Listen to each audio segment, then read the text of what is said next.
ভারতবর্ষের ইনফ্রাস্ট্রাকচারে কতটা দুর্নীতি হয় আপনারা সেটা জানুন। গুজরাটের আহমেদাবাদ শহরে পৌর নিগমে একটি ব্রিজ তৈরি হয়েছিল, যে ব্রিজটি তৈরি করেছিল অজয় ইনফ্রাস্ট্রাকচার নামে এক কোম্পানি। 2017 সালে তৈরি।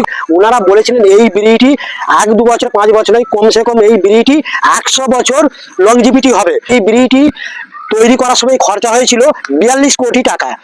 2022 সালের এই ব্রিজটিকে ইঞ্জিনিয়াররা অডিট করতে এসে অডিট রিপোর্টে বললো 100 বছর কেন, এই ব্রিজ আর 100 দিনও ব্যবহার করার মতো ক্ষমতা এই ব্রিজের আর নেই। অথচ গুজরাটে আপনারা জানেন 26 বছর ধরে এখানে ক্ষমতায় আছে বিজেপি সরকার। যে আহমেদাবাদ শহর, এই শহর পৌর নিগমে এখানে ক্ষমতায় আছে বিজেপি সরকার 19 বছর ধরে। অথচ এই ব্রিজটি দেখুন কি অবস্থা। যখন তৈরি হয়েছিল 2017 সালে, তখন এই ব্রিজটি খরচা হয়েছিল 42 কোটি টাকা।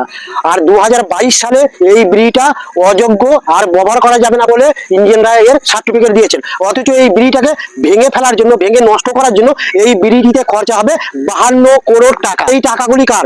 এই টাকাগুলি সরকারের টাকা। সরকারের টাকা মানে সাধারণ জনগণের টাকা, আপনার আমার টাকা। তাহলে আপনারা চিন্তা করুন যে ভারতবর্ষ কিরকম এই ব্রিজ নিয়ে কিভাবে এক একটা কোম্পানি কিভাবে ভ্রষ্টাচার, কিভাবে দুর্নীতি করছে, সে নিয়ে আপনাদের কি মতামত তা অবশ্যই কমেন্ট বক্সে আপনারা জানাবেন। জয় হিন্দ।